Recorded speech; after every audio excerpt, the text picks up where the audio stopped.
Hello, everybody, and welcome once again to the Soldiers of Cinema podcast. As always, I'm Clark Coffey, and with me is Mr. Cullen McFader. What's up? Hello. Nice to be back. It's been a little bit of a while since we last spoke. It has. I mean, potentially unbeknownst to the listeners at home. I think the episodes will come out consecutively, but yeah, hopefully we're trying to be consistent with the releases, although we're not nailing that perfectly. But sometimes on the recording side, we might have a little bit more or a little bit less time. This is we're both feeling maybe a little bit rusty. Hopefully that won't be obvious, but it has been a while. It's the first of the year, I think. It's the first of the year, and I've been off in Seattle shooting or working on a feature film. And Cullen, you've been in post on yours, so we've both been busy, but we're excited to be back. And today we're going to discuss my pick, 1987's 3 O'Clock High, a film that I've loved ever since childhood. I probably saw this film, maybe 89, 90, something around there when it came out on cable TV. Cullen, is the first time that you've ever seen the film, so I'm always excited when we have a setup like this, because I'm always interested to get a modern person, like it's like a contemporary young person's perspective on a film that I grew up really loving and being inspired by when I was a kid. So let's start right there. There's a lot to talk about in this film. I just want to say one quick thing. Is I almost feel like I want to, I've made up a genre for this film and films like this for me in my own mind. And the genre is films that punch way above their weight. Oh, yeah. I don't know what it is, but I love films that have no right being good. Yeah, they've got no business, no business being good, but they are. Yeah. And I feel like this film completely falls into that category. But let's hear about your experience watching this film. Well, first of all, just to kind of comment on punching above the weight and stuff, that it's a very, I would say, inspiring film in a way, that this is the debut film of a guy. He was 24 when he made it. He was younger than the leads. Yeah. And almost all the main leads are almost all unknowns. Yeah. And it's not by any means, again, we'll get into this more when we talk about kind of the direction of it, but it's not flashy. It's not, it's just really, really well crafted and tightly made, and just very smooth in a way. And I know that it didn't, do a huge numbers at the box office. It's more of a cult classic. I actually hadn't really heard of this until you had mentioned it to me a few years ago. Yeah. And now, of course, we're doing it in an episode, but I think what's great about it is it doesn't, it's a very simple story. It's a really simply directed, just all around simple film. Yeah. But it proves that movies like that you don't have to write some magnum opus complex thing to kind of have an impact. And it's still very impactful. It's still, everything in it works really well. The actors all work off of each other really well. The tone of it, there's never any tonal inconsistencies, which can be something that's, surprisingly difficult to nail, is tone and film, and making sure that even though this movie does have some relatively not serious moments in terms of you're scared or you're sad or anything like that, but there's definitely these there are more kind of moments, adult moments. There's these bits in there but it never feels out of place. It's never you're never sitting there going okay, this is now the movie has shifted tones and this everything feels earned. Yeah, exactly. And so how did you feel? I'm just curious, to even get a little more personal before we start kind of dissecting the film and talking about, different people who worked on it and different aspects of it. I mean, just as an audience, just as an audience member, what was your experience watching this film? I was definitely up front. I knew nothing about it. I hadn't seen a trailer from it, didn't know what it was about. No expectations. Yep. It's actually very, not impossible, but it's hard to find a lot about the movie because it is such a cult kind of classic and didn't blow up any, huge, media stuff or whatever. I think it was theatrically released for like 10 days. Yeah, and it was exactly. pulled out. Yep. And so I knew nothing, and when I started watching it, it's like the first 10 minutes are very John Hughes kind of Ferris Bueller, like guy's getting ready in the morning, he's late for school, his sister has to come with him, his younger sister. Yep. Then 100%. he picks up his friend who like is very clearly kind of crushing on him, this girl that he picks up from her house, and they're driving to school together, and there's this funny bit where they, he almost crashes the car. And I was kind of sitting there, and it's all well done, but I was sitting there going like, all right, did Clark just put me in front of a regular teen drama, John high Hughes school movie. knockoff? Yeah. And so I was kind of like, what's the catch here? And I knew that you wouldn't just choose some random like teen drama flick. So I was like, what's the catch here? And then as soon as you get it, you just go, oh, okay, I see. And as soon as the main conflict of the plot starts, which doesn't take long, it's about like it's introduced as soon as they get to school. They start planting the seeds of it. And then you also think like, a lot of times in a movie like this, what I was expecting it was that they get to the school and you're talking about this guy who's like, oh, he broke some guy's what neck, a great he stabbed some character guy, introduction, he shot by the way. yeah, exactly.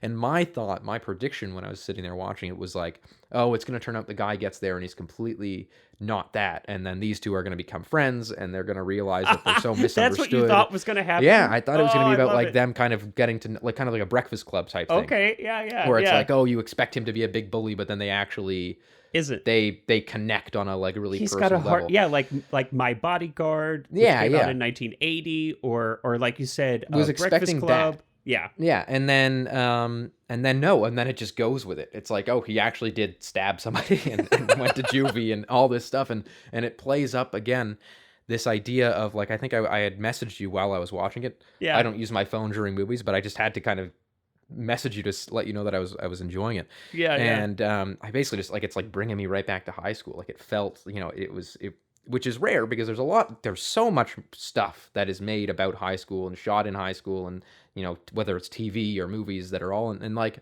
very rarely do you have like a smile on your face because you're kind of sitting there going like, yep, that's exactly what especially it's like. That's this exactly kind of the feeling that you have when you're in high school. This is what, 35 years old almost. Mm-hmm. Yeah. And you're in Canada, and I know that, culturally there are a lot of similarities between Canada and America, but I do feel like, and we can talk about this a little more later, that, the American high school experience is fairly unique in the world. Mm-hmm. And I didn't grow up in Canada. I didn't go to high school in Canada, so I can't speak to how different it might be. But I do know, just from having talked to, people throughout my life who've grown up in other countries, that and this is part of why a film like this doesn't translate globally. Because there is a pretty unique kind of experience with high school and our public school system in the United States. Mm-hmm. So it's interesting to me that you related to this. Yeah, I mean, it's a lot. There's definitely a lot of differences between the cultural elements of like high school in the U.S. and Canada. But then I think the major things are all very similar. Yeah. Maybe like we don't have like the pep rallies and things like that, and I think there's less of like a school spirit kind of idea, but there still is. I think an American student going to a high school in Canada or vice versa wouldn't feel like a fish out of water. Right. I think that the similarities across the board are much greater in number than I think it's. I would assume, and a lot of that is just because of how influenced, of course, Canada is from the U.S. Yeah. But be it culturally, media, whatever.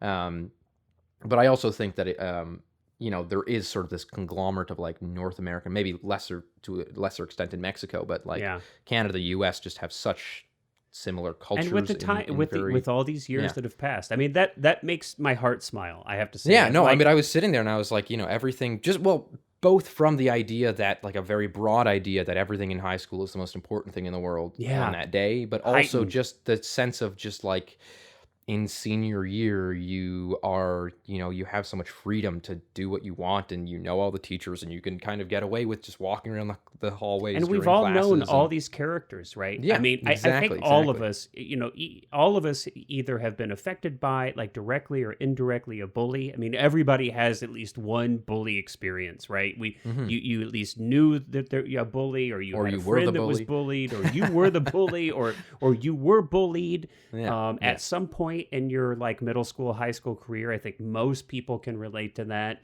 I think like that they did a great job with each of these characters, even those who weren't on the screen for a very long time. I mean, I love that they have like these two guys who are like film fanatics, and they're running around the high school, yeah, trying to get into UCLA. Yeah, and they're trying to turn, our lead character Jerry's, tragedy into a film that they're shooting like right in the school. And you've got, the kid in the like and the Boy Scouts beret, like taking bets, and you've got you've got the goth girl, which I don't know what that's turned into now for kids of this era, but I mean just there's always the goth kids. Yeah, I actually a question that's not necessarily super related to the movie, but related to kind of the conversation. Yeah, the only thing that I would say is majorly out of the ordinary to me is having like a that sort of convenience store type thing, like a supply store in your high school. Did you have that? So I did not. So we did not have a school store in my high school. I don't think we might have the had closest some we had kind to that of, was like a cafeteria. Well, I was where you could go in and buy food and stuff. But and now that I think about it, gosh, I almost do feel like, so I don't think we had a big store, but I do feel like there was some sort of kind of commissary, some sort of like ours. I mean, if we had one, it was built into the library. Like if I wanted to go buy paper or supplies, I could go to the library, and every student had like a credit amount. There was buy something, but there was no like physical big store room that you went into that had shelves and right. University, yes, but but not, I don't think we had. Yeah, it's not like there was a place you could go and buy, the mascot T-shirts and all. Yeah, this those were all done just paper orders and stuff like that. With us, and I don't know if that was manufactured for this film or if maybe on this was a real high school, shot in a real high school in Utah. So I don't know if that maybe actually that just existed, is there, or maybe that whatever. Who knows? I will say that one connection too to this movie. The school's mascots are the Tigers, and they're playing the Panthers, and there's all these signs all over the place. It's like skin the Panthers, kill the Panthers and stuff. My high school's like team was the Panthers. So nice. There you go. Mine were the Vikings, so no correlation whatsoever. But I mean, so that's awesome to me. And I think it speaks to a lot of great qualities of the film that even all these years later, generation later, even a little bit of cultural difference, that the film translated for you, that it spoke to your high school experience kind of authentically. I think that's awesome. And it sounds like, I don't want to put words in your mouth, but it sounds like you enjoyed the film. Oh, I enjoyed it a lot more than not that I expected not to like it, but I had no expectations. I didn't know what to expect at all. So that cracks me up. I love the fact that you kind of, because I've seen the film, of course. So when I first saw this film, probably, a couple of years after it was released theatrically. I did not see it in the theater. Almost nobody did. So, but I saw it probably, on HBO or cable, on television. And it was one of those things where back then, in those days, you just watched whatever the heck was playing. So I was just, even back then, I was a big film fan. And so I would watch basically whatever the heck I could get my hands on. And so this was probably just came on the TV, and I just started watching it, and I didn't know what to expect either. And holy crap, I was really blown away by it. I had a grin on my face the entire time. Well, it's a very charming movie. I'd say that's one way to describe it. So just everything is super. There's an energy about authentic, and there's an energy about it. There's the kinetic nature of how it's shot. And I just the economy of the story, it just, and again, like the relatability, I think it all adds up to, and I think that's a great word to use. It's a very charming film. But so this film, I saw it way back when. It stuck in my mind, and then of course, it wasn't until, I don't even think VHS is when this film really kind of found an audience. Although maybe it was starting to build, but I think really it was DVD. When we really had this huge surge in at home, just accessibility. And then I think it really took off. It found an audience, and it's done exceptionally well. And then I've been able to revisit it, of course. And now Shout Factory has actually released a few years ago a really wonderful Blu-ray release with director's commentary and some other interviews, and which is I think the best way that you can probably watch this film today. But I'm it's kind of, I don't know if that's happened to you, and maybe you need to add a few years before it really, really happens to you. But it's kind of fun to have a film that you really felt warmly toward when you were young, and then have that. Oh, I've had that, yeah. And then, but nobody else, you're like, who in the hell else has ever seen this film? Exactly. Yeah. I don't think it's something that we'll ever do for this, but there was a movie when I was a kid called Magic in the Water. Okay. And it was an American movie, but it was shot all in BC, in kind of like north of Vancouver. Okay. And starred what's his name? Magic in the Water. Yeah, I was like, you'll have to look that one up. I'm not familiar with this film. Mark Harmon. Mark Harmon. Oh, okay. Yeah, Mark Harmon. Heck yeah. So it stars him, and it's kind of like an E.T. rip-off thing. Rip-off? Okay. This is a quick like side Mac note. and Me. They had a bunch of those rip-offs. But I used to watch this movie a ton as a kid, and we had the VHS. I probably wore out the VHS tape, and nobody I've ever met, like literally nobody I have ever met has ever seen this movie or heard of it. And I just recently, within the last, I think, 3 or so years, I found it's impossible to find anywhere online, and I found just a version of it on some like streaming site. Okay. And I watched it, and I was like, there's actually a lot of really impressive stuff about this. Like it actually is directed really well. It's not a fantastic movie by any means, but like there's like a really, similar to this, where there's just a charm of it, and it's close to your heart. So I actually emailed the director, and told him that it was a movie that had a huge impact on me as a kid, and it's like this kind of Amblin knockoff type thing. But I emailed him and told him that I loved it. I messaged Phil. I sent Phil a note. Oh, really? His website. But did he respond? Well, I just did it yesterday. Responded to me. Yeah, I just did it yesterday. Yeah. So Phil, if you're listening, I sent you a note.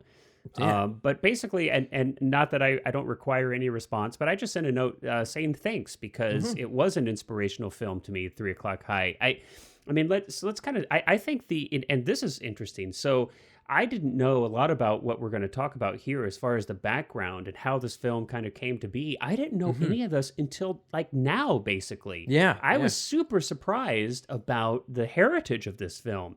I mean, so right off the bat, we'll kind of start with what I think is extremely interesting. So this film was actually ghost produced by Steven Spielberg and Amblin. And I had no idea, because of course it's, if you look at the credits, it's produced by Spelling, right? Aaron Spelling. Yes. And who's of course huge in television. And but apparently, and I'm not, I don't, do you recall, did you get a chance to read like exactly how that came to be? I'm not 100% No, I'm not sure. It's actually quite difficult to find a lot. There's some weird kind of politics Yeah. and kind of, but basically, Spelling owned the script. He didn't want to give it up, but he kind of handed it off to Amblin and Steven Spielberg. And then the director of this film, Phil Joanou, was a USC student, and had done like a 30-minute student film called Last Chance Dance, that apparently Spielberg, probably as a USC graduate himself, caught a glimpse of somehow, and really liked it and saw potential. And so kind of Phil and Steve developed a relationship, and Steven Spielberg asked Phil to direct a couple. Spielberg used to produce this television show called Amazing Stories. Yeah. And so Phil Joanou directed a couple of those, and apparently did a good enough job that Spielberg gave him this script. And apparently Phil kind of declined at first, and then immediately realized that was insane to decline an opportunity to direct a feature 24 film. Years old.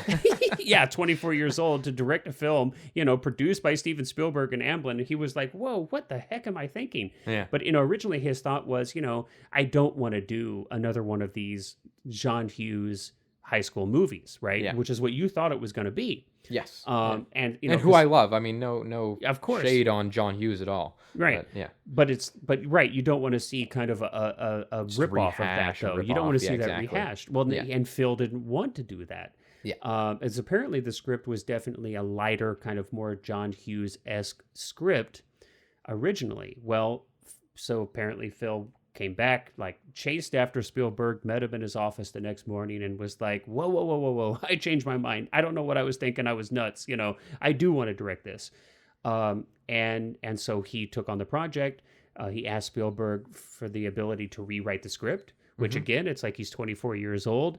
It's like crazy to think that you'd be directing a feature film, your first film Produced by Spielberg. Produced by Spielberg. But now you're saying, hey, I want to rewrite it. It's the first time he would have ever done this, but he did it. Spielberg convinced Universal. Basically whatever Spielberg said went. So Spielberg said, hey, my boy wants to rewrite the script. And so Universal said, okay. So one of the perks of having Steven Spielberg exec produce your film, for sure. But he rewrote it, and I think that's my understanding is that's where a lot more of this kind of darker, kind of black comedy, really the tone of this. Again, we haven't really touched on this yet, but it feels so much like After Hours.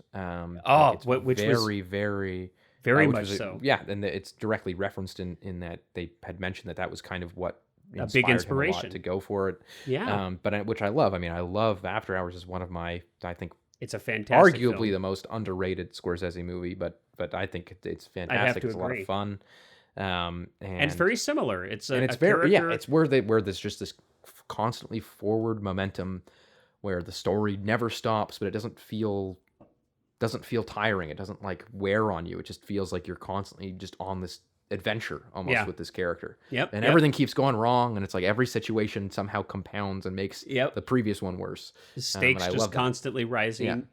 And so good point. Phil Joanou was definitely inspired by After Hours, and I think even stole a couple of things. He also stole some music from Jaws, which you pointed out in the bug, when they're in the science class watching this bug documentary. There's it's out when to a scorpion eats it's a when cricket. it's when they're going out initially on the Orca to go. It's kind of like a cheery, fun little piece that John Williams did, and he steals a Back to the Future shot too. Who actually the lead actor of this was the 3D glasses guy, Biff's friend in Back to the Future. So 3D glasses guy, exactly. There's all these connections. I mean, so it's just an extraordinary story to me, and Phil talked about in the commentary and interviews for this film how he had no idea how unique and special this situation was, because he had just been in the industry. He was so young and such a neophyte that he didn't realize how extraordinary it was to have a feature film handed to you by Steven Spielberg, somebody so powerful in the industry, and to be able to do so many things like rewrite the script without a committee. I think any director would kill for that opportunity. Especially at 24. Yeah. Any director. I mean, and so it's like so now it's even more inspiring to me, because I'm like, wow, what an amazing story, this kid and this opportunity he got. But and then we have Barry Sonnenfeld is DP on this film. Couple interesting notes there. I mean, of course, Barry has gone on to direct a lot, and we know him from especially in the 90s, like late 90s, he was doing big movies like Men in Black and Wild Wild West, and that kind of stuff. But before this, he'd worked with the Coen brothers as a cinematographer and had done Blood Simple, which I think is a really well shot film, Raising Arizona. And then he did Miller's Crossing with Coens after this film in the 90s. But, what an extraordinary DP to have on your film as a first-time 24-year-old director. Oh, absolutely. Yeah, and the movie looks great. The movie, and I think that's probably one of the things that jumped out to me most as a kid, this was probably one of the first films that I saw that had a lot of this kind of kinetic energy and had a lot of these kind of moves with the camera. I mean, I don't think I had seen, like ramped crane shots and pull down and all, and rotating cameras, and, we start on a bird's eye over a character, and we come down and twist at the same time, and the extreme close-ups on the clocks or the lock or like that. I honestly, I would be interested to hear if someone like Edgar Wright was inspired by this movie, because there's a lot of that. You think of like Shaun of the Dead and Hot Fuzz, how he does those really quick kinetic edit sequence, like almost like those montages where it's like everything is a close-up, and you're hearing that really raw, sound mix and stuff like that. And it's very similar to this. So I wonder if that's just coincidence or if this is something that he'd seen. Because even at this time, there's a lot of inventive, as much as it is very much, clearly inspired by Scorsese and things like that, and Westerns. There's a lot of really creative, inventive, like original stuff in here. And he is not showing off. It's not something that is like really, and I know that we kind of wanted to get into this as well. And I want to preface it first by saying that I am a massive PTA fan. I love Paul Thomas Anderson. You're like, I know that you can say one thing on the internet and then suddenly everyone, there's going to be an article tomorrow that I want to like kill him or something. Disclaimer. But I like the movies that I am out to criticize. I enjoy Magnolia and I enjoy Boogie Nights. Yeah. But what I find so if you watch PTA's first few movies, starting with Hard Eight, clearly a lot more studio interference. It was before he kind of had proven himself as like a big shot.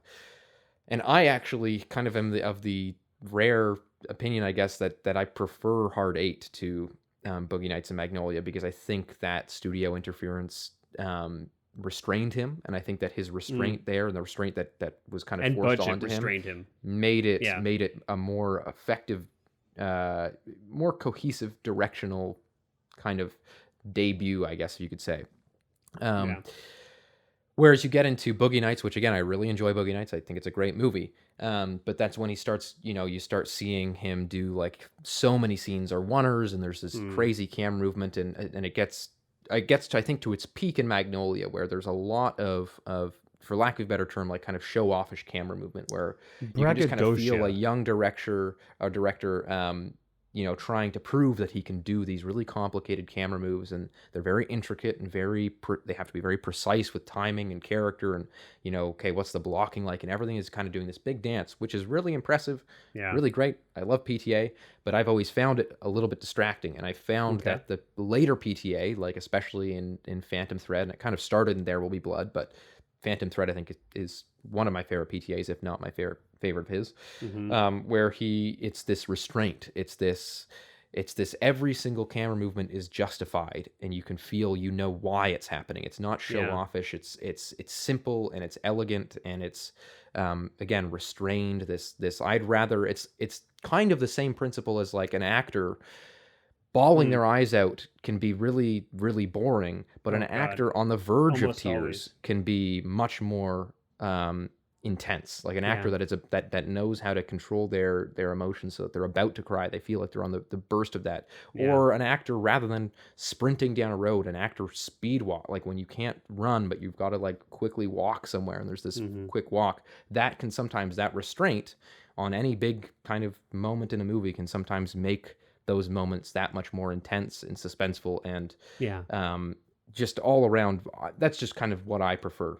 Of course, this is all just personal opinion, and I find that this movie does that incredibly well. That every time that there's a more complicated move of the camera or something like that, that it's not distracting. It doesn't feel like the director's sitting there going, "I want to do this because I want somebody to watch this and go, whoa, that's a crazy camera move." It always feels like, as the set pieces get wilder and wilder, as the tension builds and the stakes rise and the day just gets worse and worse for Jerry, that the camera movement and the kineticism of that is building along with it because of what's happening.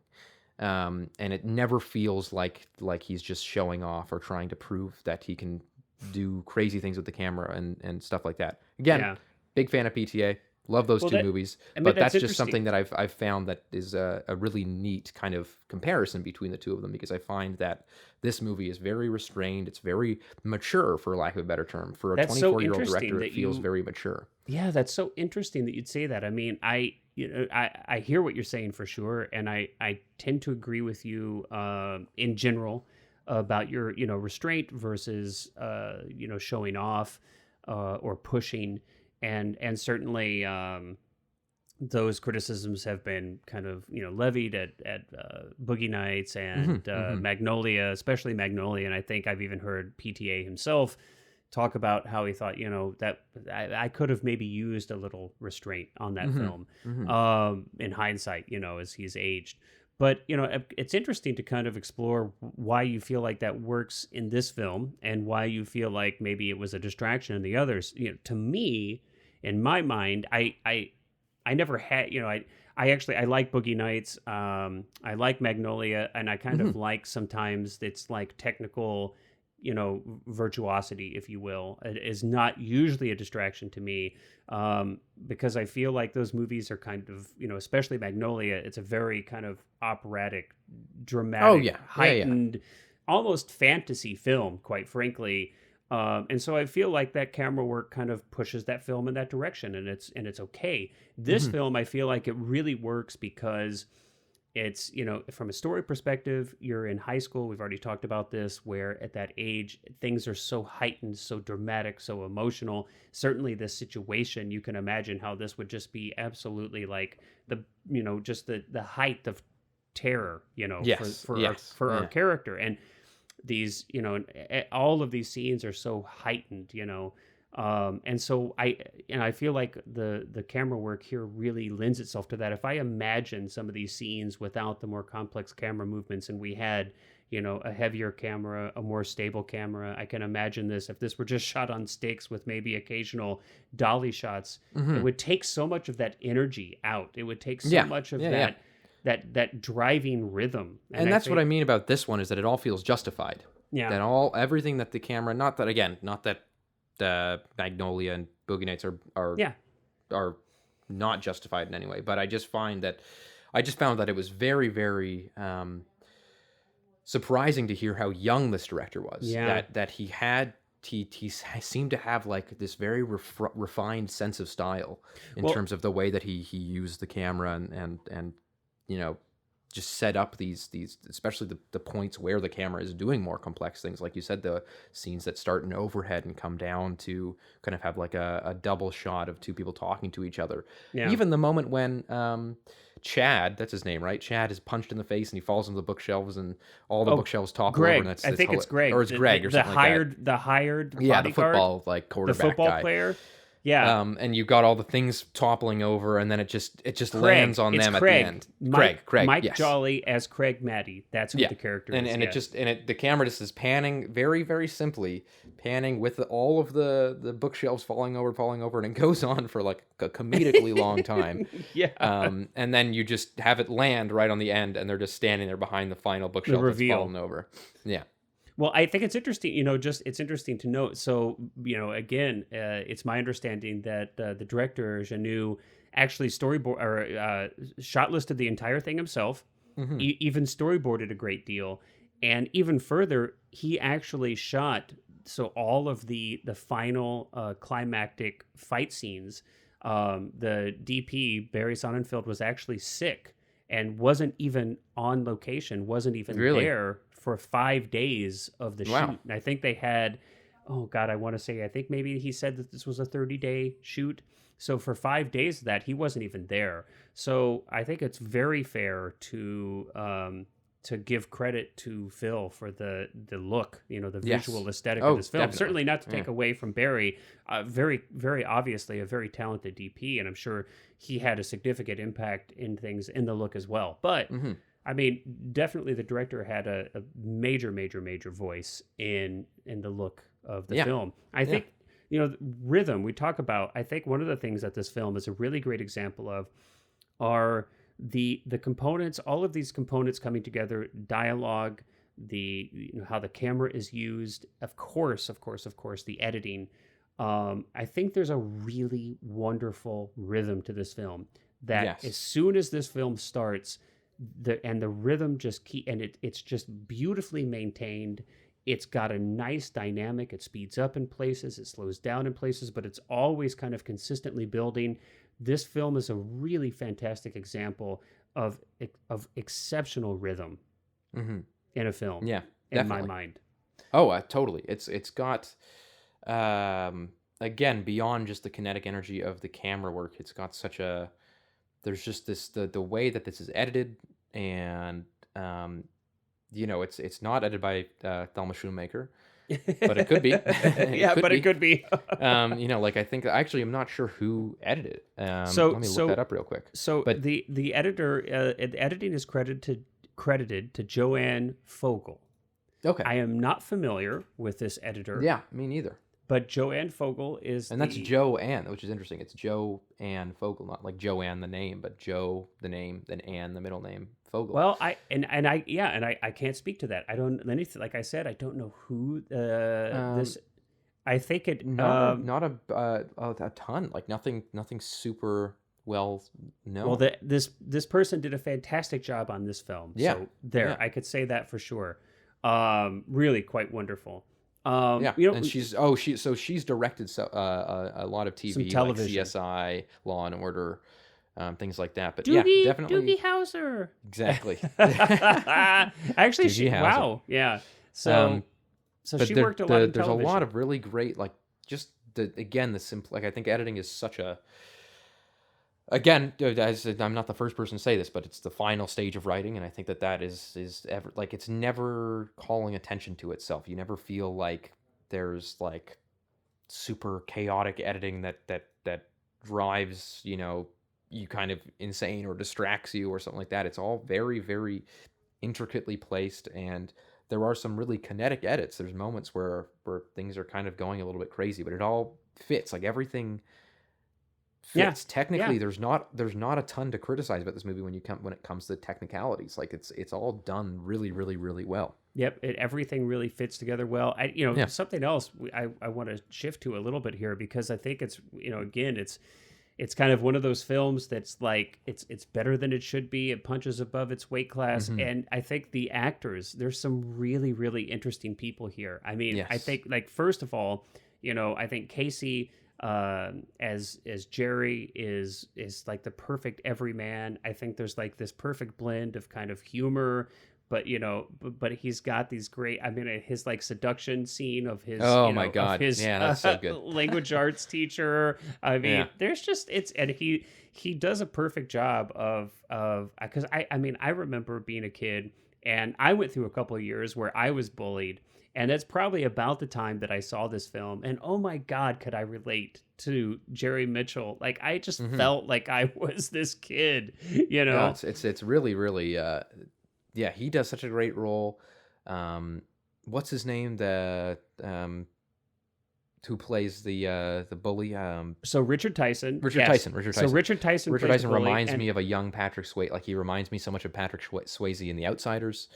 It's so interesting. It's like I was just, that it has a very, very mysterious air about him and stuff like that. Yeah, I think, well, I think that, he brings a great presence to the film. I know they spent a lot of time casting. A lot of the, the leads are unknown. So, I know Casey, how do you pronounce, is it Simasco? I know that he did Simasco, I think. He did some work before this, and he might have had the most experience of the leads. Yeah, he'd but been in Back to the Future, and Richard Tyson hadn't done much, and Ryan, Stacey Glick. I mean, all of these, kind of the kids were it's unknown. Paul Feig's first little cameo. And he's got a little cameo. But then we've got these guys, like Jeffrey Tambor is like this student store kind of, but he's great in it, because he takes it so seriously. He's and like Philip Baker Hall. I was another thing I messaged you during this, that I was Yep. like, I see where they got Philip Baker Hall's Seinfeld character. Yeah. Because he's just playing this like tough cop that's taking his little high school job so seriously. And it's just John that funny P. role Ryan. in the when he's the librarian cop, and in Seinfeld it's like very similar. But yeah, John P. Ryan. Yep, and he's great. There's just a ton of Gets punched in the face right at the end. Almost everybody gets punched in the Yes. face in the end. Yes. Let's face it, right? Yeah. But great performances. And I do have a fun little story about Richard Tyson. So, like I said, I mean, I grew up with this film. It's kind of a part of my own mythology, as inspired me to be a filmmaker. I connected to it. And so it's like been kind of seared into my brain, right? These characters in this story. So fast forward, this is probably now maybe a decade ago. I was living in Los Angeles, and I was actively pursuing a career as an actor. I was interning for Sovereign Talent, which is a theatrical agency. I think they did commercial stuff too, but they were theatrical and commercial agent, like a boutique agent, but definitely a reputable one in Los Angeles. And I would intern there. I think I spent, like an afternoon every week or something, Mm-hmm. and I would like help with submissions and read scripts and kind of give notes for the agents and, all this kind of stuff, right? And just, mail out submissions for their actors. And we're still like in this crossover era of like, there were still physical resumes and headshots, 8x10s, but then we were also shifting to submitting electronically. So, Yeah, it's yeah. kind of Kind of the all this interim stuff, period. all this crap going on, right? Well, so I didn't even know, but Richard Tyson was repped by them at the time. So I'm just doing my thing. I'm like busy busy like filing papers or whatever the heck I'm doing. And somebody walks into the office and I look up and it's freaking Richard Tyson standing right there. And it caught me so off guard because in my mind, all I could think was like Buddy Revell. Oh gosh, yeah. That's hilarious. And I swear, dude, like inside me, like I somehow regressed it instantly to like a middle school like kid. You didn't want to touch him. I was Jerry Mitchell, dude. Yeah. And I don't remember like verbatim, but it was something like, where it's like you just completely saying the wrong things because you're so anxious. So I like tripped over my word. Like he actually came to me to ask me for something like, and it was probably something like, hey, is, agent blah, blah, blah here, and I completely like stumbled over my words. And I just remember him just like staring at me like, what in the hell are you doing, dude? What is wrong with you? And That's hilarious. I swear to you, he had the same demeanor. He had that same look. It was like so intimidating. And then afterwards, of course, I was just like, oh my God, you're such an idiot, Clark. Like, what is wrong with you? I mean, I could have done or said any number of things. I could have thanked him for his performance. I could have told him how much the film meant to me. I could have, hell, I probably could have gotten his autograph or something if I'd played my cards right. But instead I just like turned into Jerry Mitchell in this film. But Well, I mean, hey, you got a great story out of it. yeah, it's a testament to his performance, right? But I swear, Yeah. I mean, looking at him, I don't even, I don't even remember him being particularly tall, but he was just such an intimidating presence. I was like, and of course, all of my baggage and history with this story and this character. So Mm-hmm. anyway, there's my little like brush with Richard Tyson That's from funny, this yeah, film. Yeah. So, but oh my gosh, yeah. Let's just say he's good at intimidation. Yeah. He played the role. He played the role. So He was good casting. yeah, but there's so much good casting. Oh yeah. Yeah, So- yeah. And, Again, and- it's oh, like I and love everything that you. takes it like Jeffrey Tambor takes his role so seriously, and it's great. And Yep. and it's I think what's really again sort of shocking, but also very inspiring about it is the fact that again you have this 24-year-old director who is getting these great performances out of these people who are well above his age and well above his Yeah. weight in a talent And and so much resume more sense. experience in many Yeah. cases. I mean, And, it's like Philip Baker Hall had been acting, like 1.5 times longer than he had been alive, at yes. this point, Yeah. But so had John P. Ryan. And I love these little Easter eggs, like Yeardley Smith is like in the beginning, and at the very end, she kind of bookends the whole film. And, she is kind of like, just like these little tiny things. Like when I was a kid, there was another Yeah. film that I really loved called The Legend of Billie Jean, which is a 1985 film. She has a much larger role. She's one of the leads in that. And so if you were kind of like a kid in the 80s, just these little Easter eggs, were just kind of fun. Another thing too, we don't spend as much time often talking about music as we do like visual aspects and, performance. But wow, I mean, I really feel like, at least for me personally, and again, maybe this is kind of like having grown up in the 80s, but to have Tangerine Dream Yes. score your film, I think That's a great score. it's an all- yeah. amazing score, and I feel like it really it does a couple of things. It definitely like places this film in the 80s, right? Even more than it already is. It really does kind of place this film in the 80s, but I think it's awesome though. It does it in a way that almost makes it timeless instead of Well, it reminds me so much of like Wang Chung scoring To Live and Die in L.A., yeah. where that is also a very 80s score, but it's like this like incredibly brilliant score that it works so well, and like you said, it makes it kind of timeless, even though that it is Even a though it's very like super 80s timely. sounding score. Yeah. Yeah, yeah. But it's like when you do something well, maybe that's what makes it like, maybe it's a staple as opposed to a cliche almost. And Tangerine Dream was the best. I mean, Yeah. at this time, I mean, Tangerine Dream, and I think they even called back to it. When did Risky Business come out? Do you remember when Risky Business? 1984? Okay, so it was a I couple think. years before this, right? Might be actually Risky Business, 83. So Yeah, so 4 years before this. They even kind of like reference, I think there's a scene here where there's When he's with the microwave. Well, there's a couple. There's with the teacher when he's doing his book report, and we kind of have like a very reminiscent of like the Love on a Real Train, the Tangerine Dream song from Risky Business. It was kind of a callback to that. But so many films. But when at the beginning when he's doing he kind of slides in over to the microwave to turn it on or turn it off or something. And that's kind of a Risky Business. That's a visual. Yes, visually. Yes, that's visually there. But there's kind of some like music callbacks, but they were huge. They did, Risky Business. They did, almost like it seems like I feel like every like amazing movie of that era I'm trying to find, but they did Near Dark. Near Dark. I love Near Dark. Like Sorcerer. right after this. That's Catherine Bigelow. I think that was her first film. No, it was her second. I actually took Funny Life. I took a Catherine Bigelow. An entire course on Catherine Bigelow in university. It was her solo debut. I think she solo co-directed. debut. Her previous one had been co-directed with someone who had done a lot of work on David Lynch. I think he's like assistant director or something. But yeah, they did which is great. If you've never seen Near Dark, great movie. It is a great movie. Score. Yep, and so just they elevate the film. And I was gonna say too. Sorry, I forgot that they did the score for the Grand Theft Auto 5.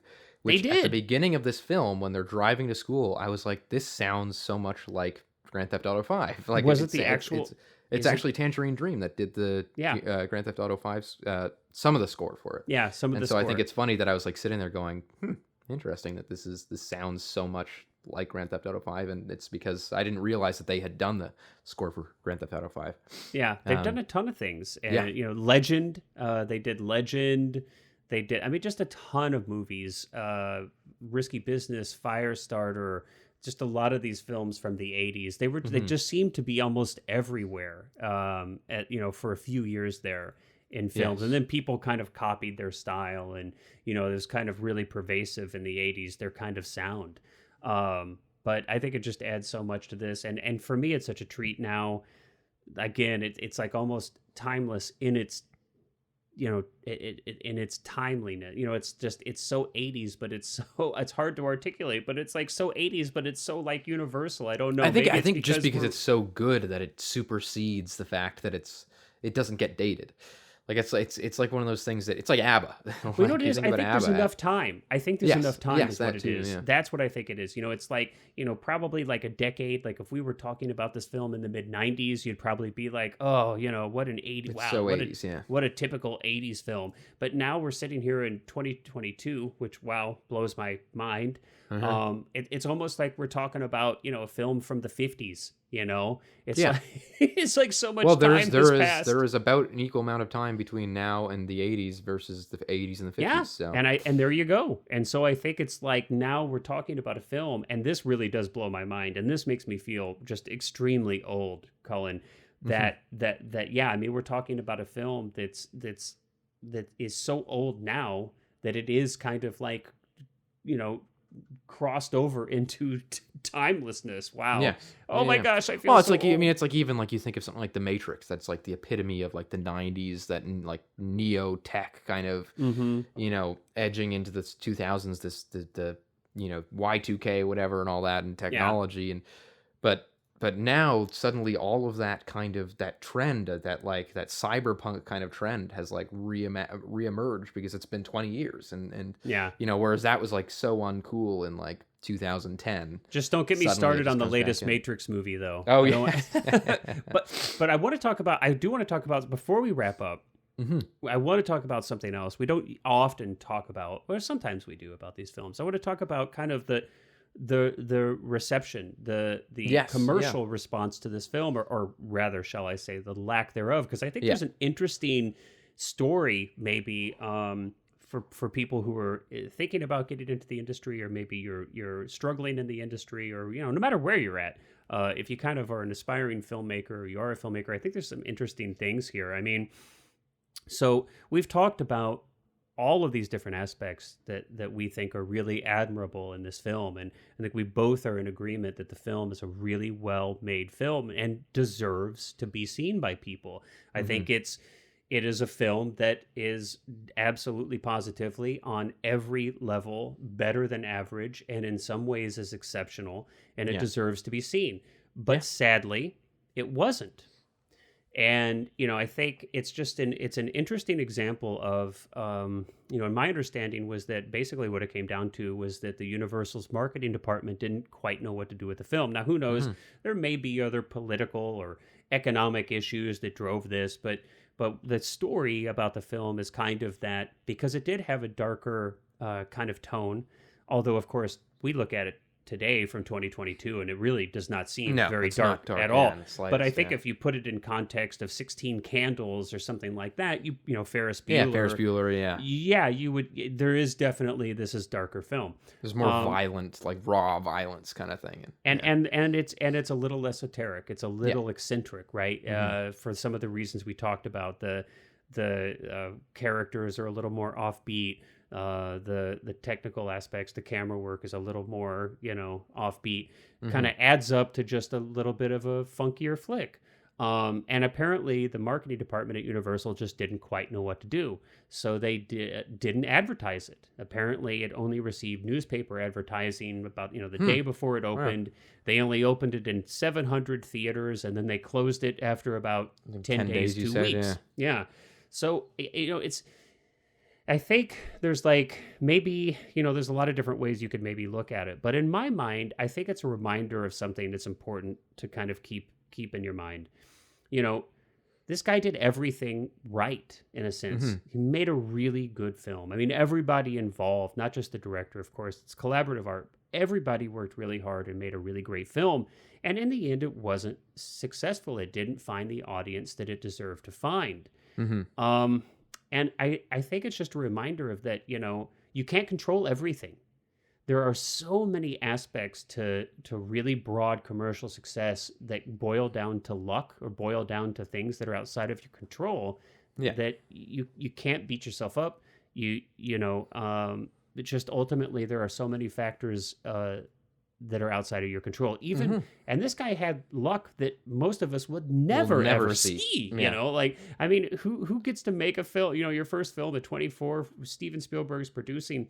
Obviously that doesn't happen very And often. well, and that's very much what I meant when I said that it's very like it's an inspiring movie in that Yeah. sense that I of course you're your own worst critic, but in terms of like Daylight again, what I just made, it's like I look at it and I kind of think like, oh, it doesn't really do much. It's like there's nothing that's like taking risks or anything like Mm, that. But then I see something like this and it's like, oh, this is such a simple story told so confidently. yeah. And that's all that really matters, is just that you go with what the story, this And you purpose that the story serves. and And and yeah, don't take your success or your failure too seriously, exactly. because Yeah, there are yeah. so many things outside of your control in the universe that can influence that you have to do it because you love it, and you have to Hmm. and just keep on keeping on. And because it's interesting to imagine what would have happened to Phil Joanou if this film would have received a significant push, if it Hmm. would have been more broadly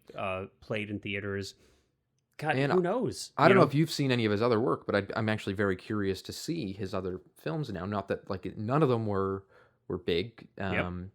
but I'm actually quite curious to see if what was I am his next too. stuff like, because I think the you know. Yeah, the only film that I think I've ever seen of his was State of Grace. That's Okay. the only other film that I've seen, and I remember thinking pretty fondly on that film, actually. Hmm. But it's been quite a while since I've seen it. I think that came out in like early 90s, like maybe 90 or something. And I saw that probably because of Sean Penn. Gary Oldman's in it too. I mean, there's a great cast. Ed Harris is in that. I think Robin Wright, John Turturro. There's a really extraordinary cast in that film. So maybe that'd be a good place to start.